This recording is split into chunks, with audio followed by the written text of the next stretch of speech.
नमस्कार, देवभूमि IAS academy के YouTube channel में आपका स्वागत है।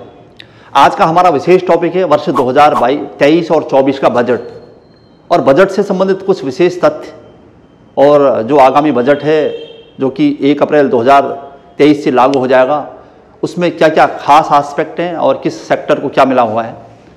चूँकि ये एक महत्वपूर्ण टॉपिक है और आगामी जो भी एग्ज़ाम या परीक्षाएँ होने वाली हैं उन सभी के लिए महत्वपूर्ण टॉपिक होता है बजट। चलिए, बजट 2023 और 24 और पूरे बजट का इतिहास, कब बजट पेश किया जाने लगा, ब्रिटिश शासनकाल में सबसे पहले बजट पेश किसने किया, किस प्रधानमंत्री ने बजट पेश किया, कितने ऐसे वित्त मंत्री हुए जो बजट पेश करने के बाद प्रधानमंत्री बने, इस टाइप के कई क्वेश्चन इस बार बने हुए हैं। तो चलिए चलते हैं इसके इतिहास की तरफ। सबसे पहले बजट शब्द का प्रयोग या बजट या वुजट BUDGET जैसे शब्द यूज हुआ है, ये फ्रेंच भाषा का शब्द है। बजट प्रश्न भी पूछा गया है, बजट किस भाषा का शब्द है, तो फ्रेंच भाषा। पहला ही क्वेश्चन इंपोर्टेंट है और इसका अर्थ चमड़े का थैला होता है या बैग होता है।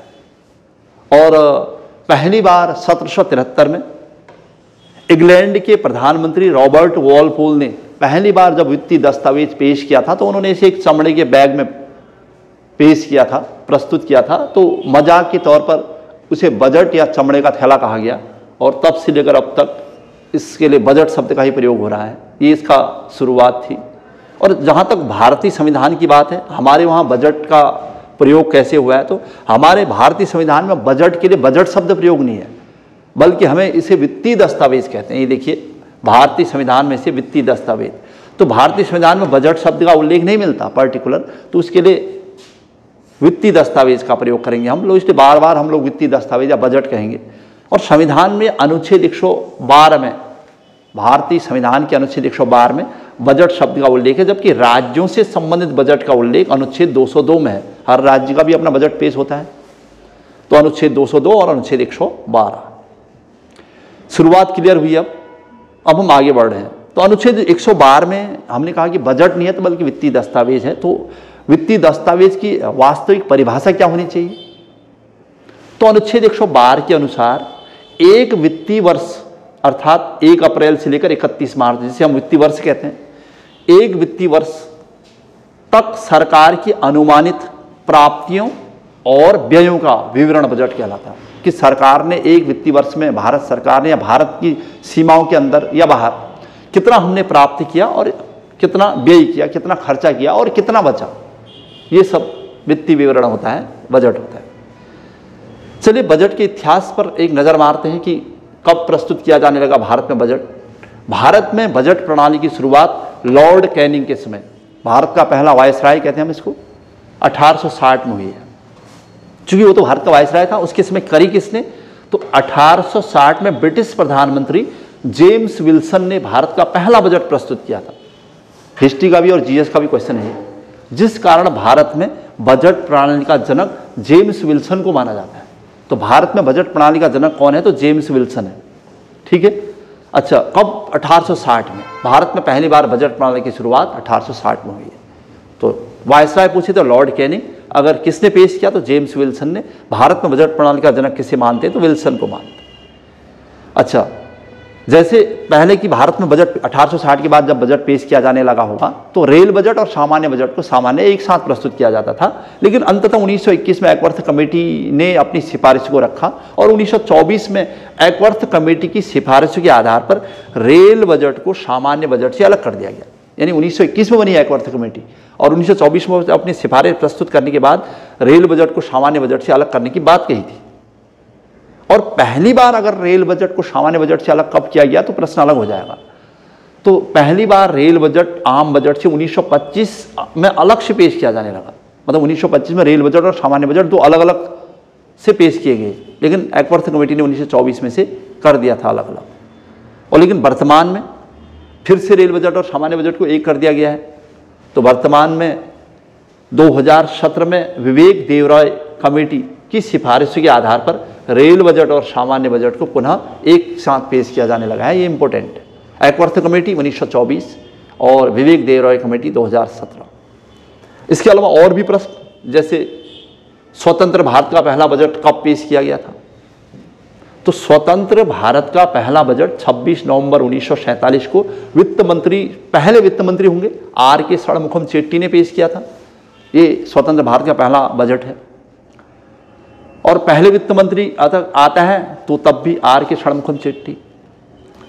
26 जनवरी 1950 यानी गणतंत्र भारत, जब भारत में संविधान लागू हो गया, उसके बाद का पहला बजट 1950 में जॉन मथाई ने पेश किया। वैसे अधिकतर क्वेश्चन इस पर भी बना है कि गणतंत्र भारत का पहला बजट किसने पेश किया, तो वित्त मंत्री जॉन मथाई ने 1950 में। लेकिन इससे पहले आर के षणमुखम चेट्टी पेश कर चुके हैं। अच्छा, जनरली बजट चूंकि अंग्रेजों के द्वारा यहाँ पर पेश किया जाने लगा है, इस वजह से तो अंग्रेजी भाषा में प्रस्तुत किया जाता था। तो हिंदी में बजट को पहली बार किसने पेश किया, इस टाइप का प्रश्न बना है तो CD. Deshmukh, sir CD. Deshmukh ने 1955-56 में पहली बार हिंदी में बजट भाषण दिया था, या हिंदी में बजट भाषण पेश किया था। तो ये इंपॉर्टेंट प्रश्न था। और फिर भारत के पहले प्रधानमंत्री जिन्होंने बजट पेश किया, अगर प्रश्न ऐसा है, जवाहरलाल नेहरू 1958 में प्रधानमंत्री रहने के दौरान बजट पेश किया था। पहले प्रधानमंत्री ये थे। चूंकि जवाहरलाल नेहरू ने एक लंबे समय तक प्रधानमंत्री का पद संभाला था, लगभग 16-17 साल के बीच, तो इस वजह से 1958 का बजट भी उन्होंने पेश किया प्रधानमंत्री रहने के दौरान। तो अब क्या केवल जवाहरलाल नेहरू एकमात्र प्रधानमंत्री थे जिन्होंने बजट पेश किया, ये क्वेश्चन हमारे दिमाग में आता है। तो इसके लिए हमने एक क्वेश्चन कवर किया है यहाँ पर कि भारत के ऐसे प्रधानमंत्री कितने होंगे जिन्होंने बजट पेश किया होगा। तो जे.एल. नेहरू के अलावा 1958 में इंदिरा गांधी जी हैं, 1970 में प्रथम महिला, ये भी प्रश्न है, प्रथम महिला जिन्होंने बजट पेश किया था और प्रधानमंत्री रहने के दौरान किया था। और तीसरा नाम है राजीव गांधी। यानी ये 3 नाम है जो प्रधानमंत्री थे और उन्होंने प्रधानमंत्री रहने के दौरान बजट पेश किया है। जे.एल. नेहरू, इंदिरा गांधी और राजीव गांधी, 1958, 70 और 1987। चलिए और प्रश्न है इस टाइप के, ऐसे भारतीय प्रधानमंत्री जो वित्त मंत्री के पद पर काम कर चुके हैं, मतलब पहले वित्त मंत्री बने फिर भारत के प्रधानमंत्री बने। तो ये भी अच्छा सा प्रश्न है। तो ये जनरल जीएस के भी डायरेक्ट क्वेश्चन है। जैसे ऐसे कितने प्रधानमंत्री जो वित्त मंत्री रहे, तो मोरारजी देसाई बाद में प्रधानमंत्री बन गए, चौधरी चरण सिंह बाद में प्रधानमंत्री बने, विश्वनाथ प्रताप सिंह और डॉक्टर मनमोहन सिंह ये पहले वित्त मंत्री थे और बाद में प्रधानमंत्री बने।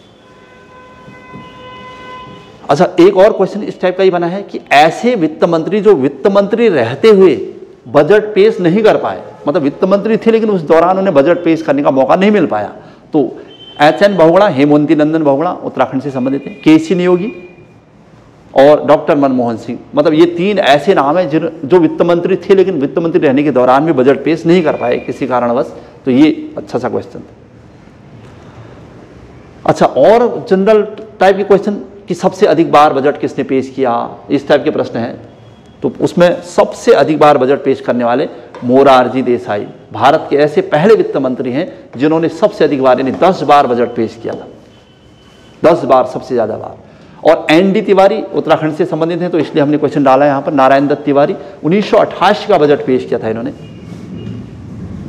अच्छा, जनरली अंग्रेजी शासनकाल में या बहुत बाद तक भी बजट का टेलीविज़न पर प्रसारण करना संभव नहीं होता था, लेकिन बजट का पहली बार टेलीविज़न पर प्रसारण अगर पूछते हैं भारत में तो 1992 से होने लगा था कि टेलीविज़न पर बजट सबके सामने प्रस्तुत किया जाने लगा था। और दूसरा प्रश्न है कि भारत में 1999 यानी 1999 में पूर्व बजट शाम के 5 बजे पेश किया जाता था। मतलब 99 से पहले बजट शाम को पेश किया जाता था 5 बजे, जबकि वित्त मंत्री यशवंत सिंह यानी 1999 के बाद यशवंत सिन्हा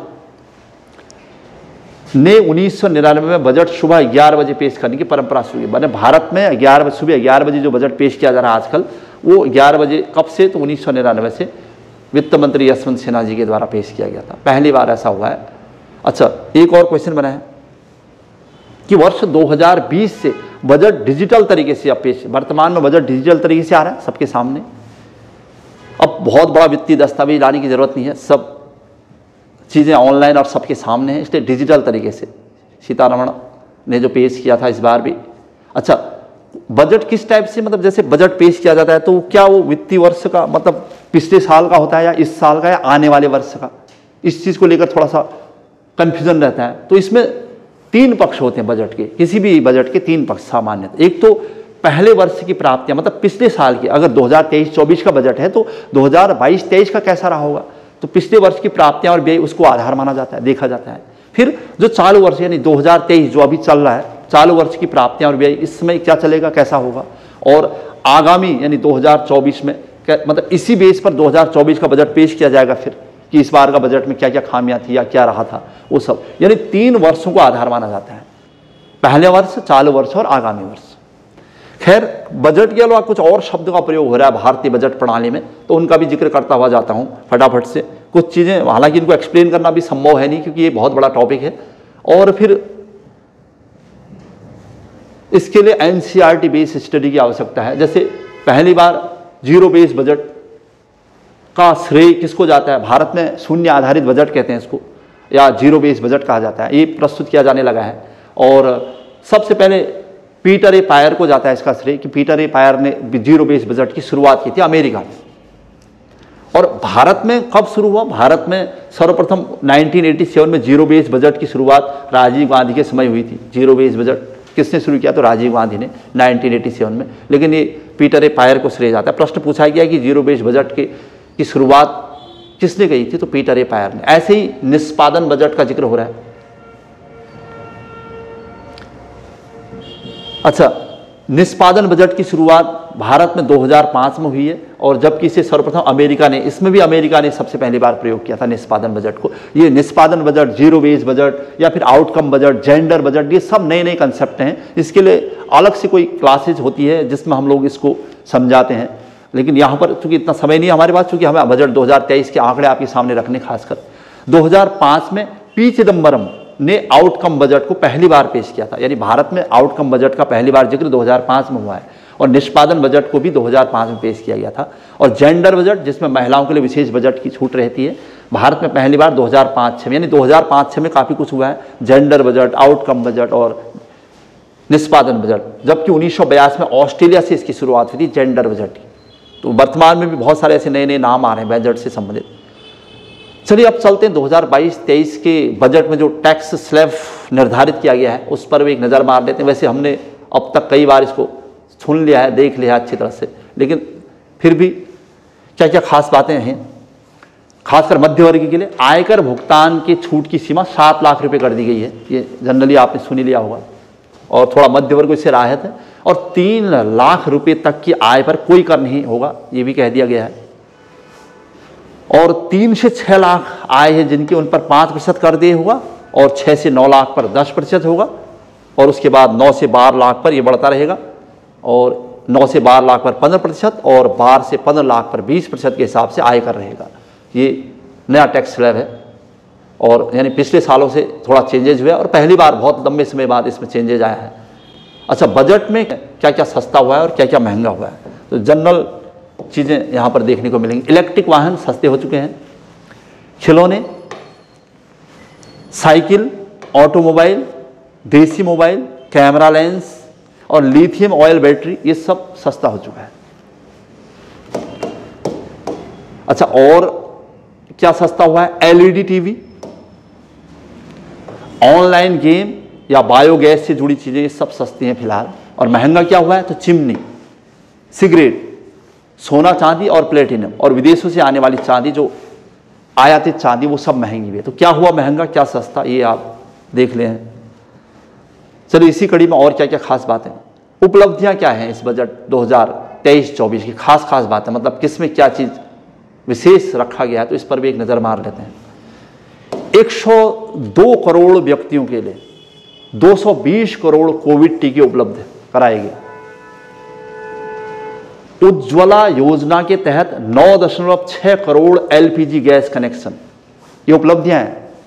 चूंकि बजट से पहले आर्थिक समीक्षा होती है, उस आर्थिक समीक्षा में ये समीक्षा की जाती है कि हमने पिछले वर्ष में क्या क्या खास किया है। अच्छा, सुलभ शौचालयों के अंतर्गत 11.7 करोड़ पारिवारिक शौचालय बनाए गए हैं। ग्रामीण घरों को 9 करोड़ पेयजल कनेक्शन उपलब्ध कराए गए हैं। समीक्षा में यह बताना पड़ता है कि क्या क्या हुआ।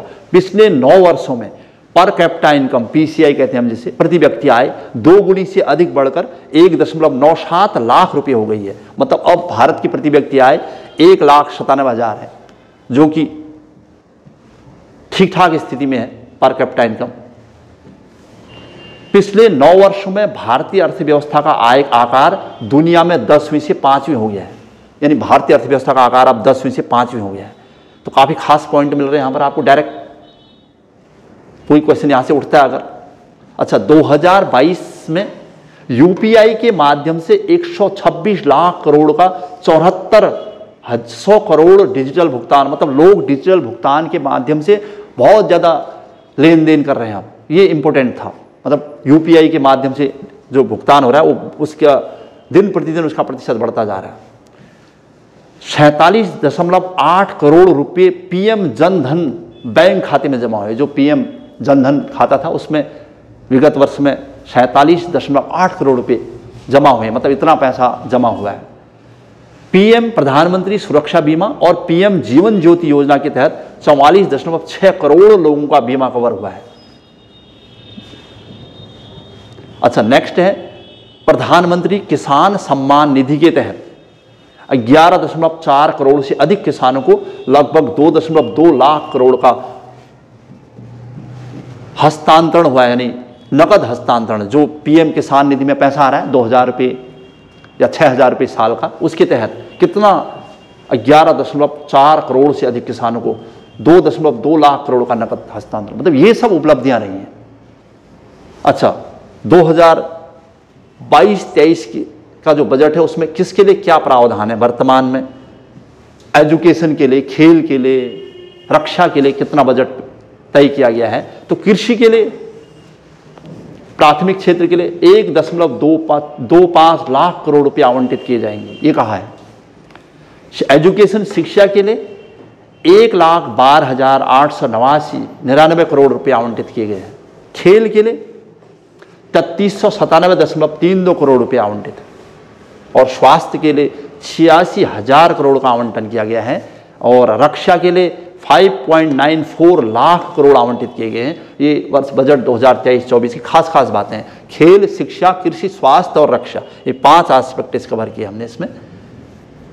चलिए, अमृतकाल का बजट कहा जा रहा है बजट 2023-24 को। क्यों कहते हैं इसे अमृतकाल का बजट? क्योंकि भारत की आज़ादी के 75 वर्ष पूरे हो रहे हैं और उसी संदर्भ में जो ये बजट पेश किया जा रहा है, तो इसमें सबका साथ सबका विकास ये उद्देश्य रखते हुए बजट पेश किया गया है। तो इसमें क्या क्या खास बातें रखी गई हैं, तो देखते हैं उसमें संबंधित क्या क्या बातें हैं। कि 2022-23 का बजट 1 फरवरी 2023 को पेश किया गया और लगभग 45.03 लाख करोड़ रुपए का हुआ है। इस बार का जो बजट है हमारा, उसमें है 45.03 लाख रुपए खर्च किए जाने हैं। और ये लागू कब होगा ये बजट? 1 अप्रैल, यानी वित्तीय वर्ष से लागू होता है, ये आप जानते हैं। अच्छा 2022-23 के बजट में कुल प्राप्तियां क्या दिखाई कि कुल प्राप्तियां कितनी है? तो 27.2 लाख करोड़ और कुल व्यय 45 लाख करोड़, यानी व्यय ज्यादा है हमारा और प्राप्तियां कम है, ये भी आप देख रहे हैं। और जो प्रश्न बन रहे हैं, वित्त मंत्री निर्मला सीतारमण द्वारा अब तक 5 बार बजट पेश किया गया है, जिसमें से 2023-24 का बजट भाषण सबसे छोटा था। इस बार का बजट भाषण 1 घंटा 27 मिनट का, जबकि उन्होंने ही 2020-21 में अपना सबसे लंबा बजट भाषण दिया था 2 घंटा 40 मिनट का, जो कि रिकॉर्ड था 2020-21 का। और इस बार उनका ही बजट भाषण सबसे छोटा रहा है। 5 बार अब तक बजट भाषण पे प्रस्तुत कर चुके हैं सीतारमण। पहली इंदिरा गांधी ने बजट पेश किया था महिलाओं में। अच्छा, ये कुछ खास एस्पेक्ट थे। अच्छा, जो बजट 23-24 जो कहा जा रहा है, उसे सप्तऋषि बजट कहा जा रहा है। उसमें 7 प्राथमिकताएं हैं, जिसको इस टाइप से एक्सप्लेन किया गया है। इनको हम थोड़ा सा देखना चाहेंगे कि क्या खास बातें हैं उसमें। तो ये 7 चीजें,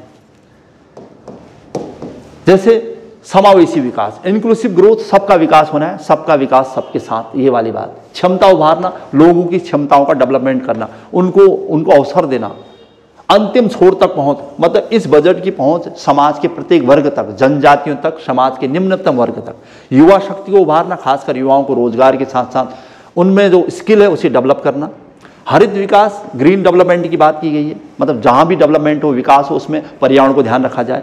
अवसंरचना, इंफ्रास्ट्रक्चर और इन्वेस्टमेंट, निवेश को प्रोत्साहन दिया गया है। और सातवीं बात थी कि वित्तीय क्षेत्र को और प्राथमिकता, खासकर फाइनेंशियल सेक्टर को और ज़्यादा प्रमोट करने की बात कही गई। ये 7 बातें हैं इसमें। समावेशी विकास, क्षमता उभारना, अंतिम छोर तक पहुंच, युवा शक्ति को प्रोत्साहन, हरित विकास, ग्रीन डेवलपमेंट, अवसंरचना का विकास, जो हमारा इंफ्रास्ट्रक्चर है उसे स्ट्रॉन्ग करना है और इन्वेस्ट बढ़ाना है, निवेश बढ़ाना है, और वित्तीय क्षेत्र को प्राथमिकता देनी है। इन खास बातों पर हम नज़र मारेंगे। जैसे समावेशी विकास में क्या है कि समावेशी विकास सबका विकास हो, लेकिन सबका विकास होने के लिए कोई ऐसी योजना जो भारत सरकार ने चलाई हो, तो उसमें सबसे महत्वपूर्ण बात है किसान यानी कृषि क्षेत्र को। भारत में जो मिलेट है ना, ज्वार चूंकि भारत मोटे अनाज के उत्पादन में अच्छी खासी स्थिति में है, बशर्ते पूरे विश्व में प्रथम स्थान पर है, और इसलिए मिलेट यानी ज्वार का वैश्विक केंद्र, भारत को ज्वार का वैश्विक केंद्र बनाया जाए, इसके लिए एक योजना चलाई, श्री अन्न योजना। ध्यान रखिएगा, इंपॉर्टेंट प्रश्न है। भारत को मिलेट यानी ज्वार का वैश्विक केंद्र बनाने का लक्ष्य है, और उसके लिए श्री अन्न योजना के तहत अनुसंधान, रिसर्च को बढ़ावा देने के लिए IIMR, भारतीय मिलेट अनुसंधान संस्थान को सहायता दी जाएगी, जो कि हैदराबाद में। तो भारतीय मिलेट अनुसंधान संस्थान को और सहायता, ताकि हम अनुसंधान कार्य को दे सकें और राष्ट्रीय अंतर्राष्ट्रीय स्तर पर मोटे अनाज के उत्पादन को और बढ़ाएं। ये महत्वपूर्ण था। श्री अन्न योजना का संबंध किससे है? तो खासकर मिलेट यानी ज्वार के उत्पादन को बढ़ावा देना। अच्छे से प्रश्न मिल रहे हैं हमें इसमें से। दूसरा है बागवानी स्वच्छ पौध कार्यक्रम, यानी इससे क्या होगा, पर्यावरण को और पौध, वन, इनको बढ़ाना। इसमें क्या होगा, आत्मनिर्भरता अभियान NBA के तहत उच्च मूल्य की बागवानी फसलों का उत्पादन बढ़ाना। मतलब लोग फसल तो लगा रहे हैं, उत्पादन उस रेट से नहीं मिल पा रहा है, तो लोग नाउम्मीद हो जा रहे हैं। तो भारत सरकार की मदद है कि बागवानी स्वच्छ पौध कार्यक्रम लगाया जाए, आप उच्च मूल्य की बागवानी फसलों का उत्पादन करें, ताकि आपका आउटपुट अच्छा आए और आपको आत्मनिर्भरता आए। तीसरा पॉइंट है कि डिजिटल सार्वजनिक अवसंरचना का निर्माण हो, यानी किसानों हेतु सुलभ, समावेशी और शिक्षाप्रद, मतलब किसान काम तो कर रहे हैं, लेकिन उसके बाद वो नई तकनीकी से जुड़े और उसका इंफ्रास्ट्रक्चर डेवलप हो, उसके बाद मशीनें हो, और तब वो आगे अपना विकास करेगा और उत्पादन को बढ़ावा देगा। पशुपालन, डेयरी और मत्स्य के क्षेत्र को 20 लाख करोड़ का ऋण आवंटन। पशुपालन, डेयरी और मत्स्य, इस क्षेत्र के लिए 20 लाख करोड़ का आवंटन किया गया, इतना खर्च किया जाएगा। इसके अलावा स्वास्थ्य और शिक्षा, इसमें क्या है, खासकर स्वास्थ्य में क्या चेंजेज आएंगे इस बजट के अनुसार, और शिक्षा में क्या चेंजेज हुए हैं। तो स्वास्थ्य में देखिए 57 नए नर्सिंग कॉलेज स्थापित किए जाएंगे, ये कहा गया है। शिक्षा में 3 साल में 740 एकलव्य स्कूलों के लिए लगभग 38,800 शिक्षकों और स्टाफ की नियुक्ति हो जाएगी। एकलव्य स्कूल जो समाज के निम्नतम तबके से जुड़े हुए लोग हैं, उनके लिए होना है। तो आने वाले 3 साल में 740 एकलव्य स्कूल स्थापित किए जाएंगे, और वहां 38,800 शिक्षकों की और स्टाफ की नियुक्ति की जाएगी। यानी शिक्षा के क्षेत्र में वो भी सबसे निम्न तबके की शिक्षा के लिए बात हो रही है। अच्छा, और यहाँ पर नर्सिंग कॉलेज की बात हो रही है। फार्मास्यूटिकल्स विकास अनुसंधान को बढ़ावा देने, यानी मेडिकल के क्षेत्र में और नए कार्यक्रम लाने हैं, उसके लिए नए कार्यक्रम की शुरुआत की जाएगी।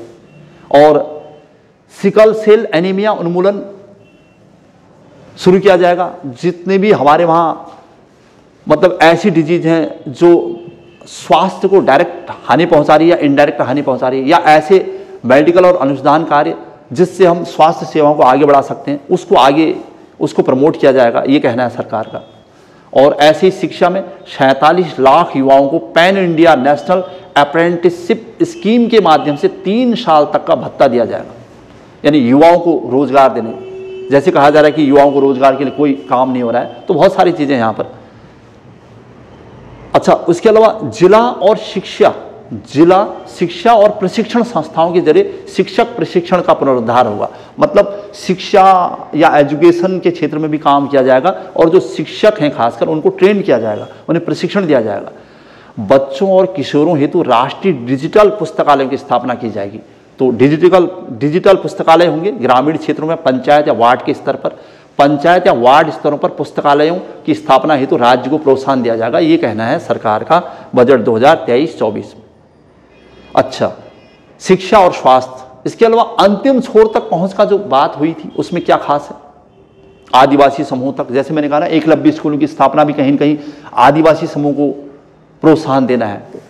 तो इसमें PMPGT असुरक्षित आदिवासी समूह हेतु विकास योजना, मतलब ऐसे आदिवासी समूह जो आज भी उन्हें विश्वास नहीं है कि उनका विकास किस स्तर तक होगा या किया जाएगा, सरकार उनके लिए काम करना चाहती है। इसलिए असुरक्षित आदिवासी समूह के विकास हेतु विकास मिशन के तहत एकलव्य स्कूलों का उन्नयन करना, ये कहीं न कहीं अंतिम छोर तक पहुंच है।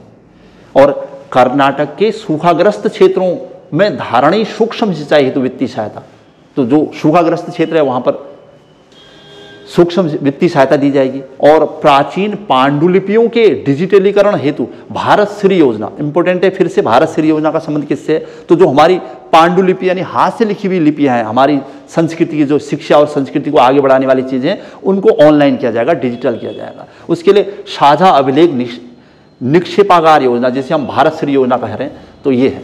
तो भारत श्री योजना का संबंध किससे है, तो प्राचीन पांडुलिपियों के डिजिटलीकरण से, या साझा अभिलेख निक्षेपागार योजना भी कहा जा रहा है, इसके ध्यान रखिएगा, ये एक और महत्वपूर्ण योजना मिली हमें। अच्छा, अवसंरचना, इंफ्रास्ट्रक्चर और इन्वेस्टमेंट को कैसे बढ़ाया जाएगा, कैसे प्रोत्साहन दिया जाएगा, पूंजीगत निवेश व्यय को 33.4% बढ़ाकर 10 लाख करोड़ करना।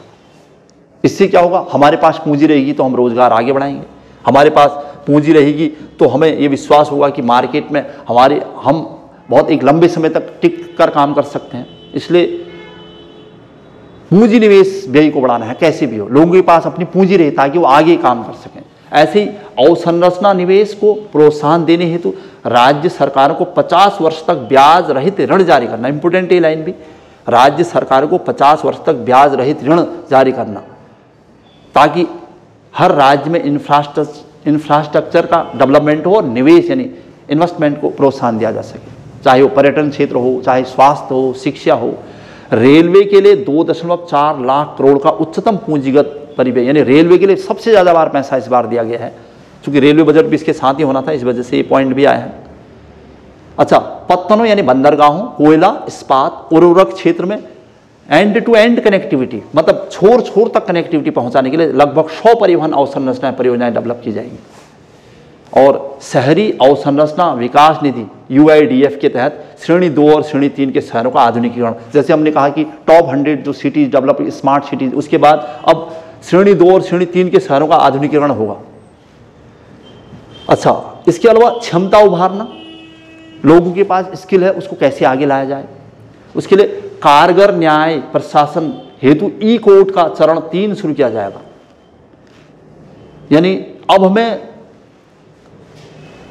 किसी भी सेक्टर में, खासकर जुडिशियरी के क्षेत्र में, क्योंकि हमें न्याय मिल पाना संभव नहीं हो पाता, कहीं पर भी आपको लगता है कि आपको न्याय पाने में बहुत लंबा समय लग जाएगा, इसलिए क्षेत्र क्षेत्र में परिवार अदालतों का गठन किया गया और क्षेत्रीय स्तर पर अब ई-कोर्ट के माध्यम से हर फील्ड में इसका चरण 3 शुरू किया जाएगा और कारगर न्याय प्रशासन दिया जाएगा सबको।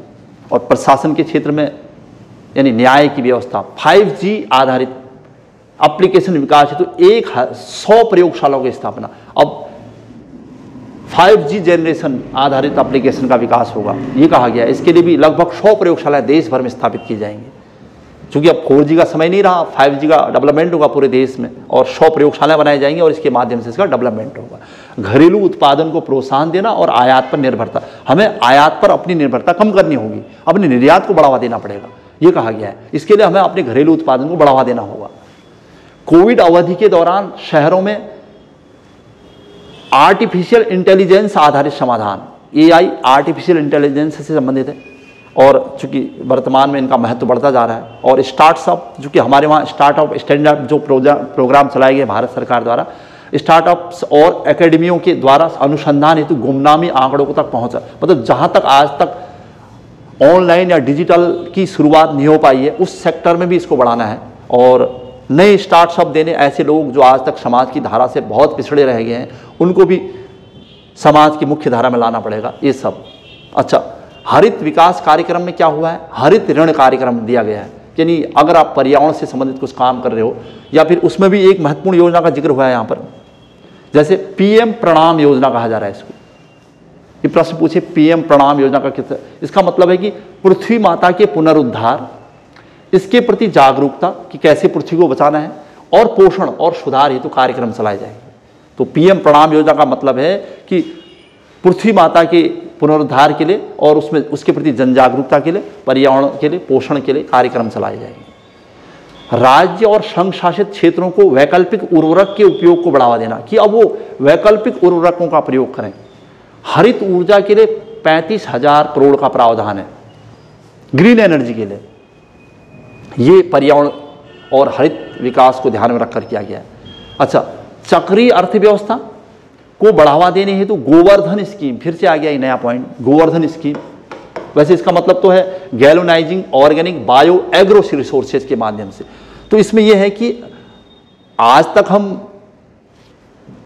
खेतों में फर्टिलाइजर्स का यूज कर रहे हैं, ऐसे उर्वरकों का यूज कर रहे हैं जिससे हमारी कृषि की जो उत्पादन क्षमता घट रही है। तो हम गोवर्धन स्कीम के माध्यम से अब बायो एग्रो रिसोर्सेज का प्रयोग करेंगे ताकि हम पुरानी पद्धति, कृषि की पुरानी पद्धति को महत्व दे सकें। और आर्द्र भूमि जो वेटलैंड एरियाज हैं उनके इष्टतम उपयोग हेतु अमृत धरोहर कार्यान्वयन, मतलब उनको संजो के रखा जाएगा ताकि उसमें प्रकृति का और वनों का फिर से पुनरुद्धार किया जा सके, और जो नष्ट प्राय जीव हैं या पक्षी हैं उनको बचाया जा सके। आर्द्र भूमि उसका इष्टतम प्रयोग करना है। तट रेखा के साथ साथ मैंग्रोव वनस्पति के पौधारोपण हेतु मिट्टी की शुरुआत, मतलब जो हमारे तट क्षेत्र बर्बाद हो रहे हैं उसके लिए हमें मैंग्रोव वनस्पति को आगे बढ़ाना है, या मैंग्रोव वनस्पति को की संख्या को बढ़ाकर तटों का विकास करना है, और उसके लिए भी योजनाएं चलाई जाएंगी। और बैटरी ऊर्जा भंडारण प्रणालियों को बढ़ावा देना, जो कुछ नई चीज़ें यहाँ पर हुई हैं। इसके अलावा किसानों को प्राकृतिक कृषि अपनाने में सहयोग देना कि जो नेचुरल खेती वो करते थे पहले से वही खेती करें। उसके लिए 10,000 बायो इनपुट संसाधन केंद्रों की स्थापना, ताकि लोगों को, किसानों को खासकर जागरूक किया जा सके।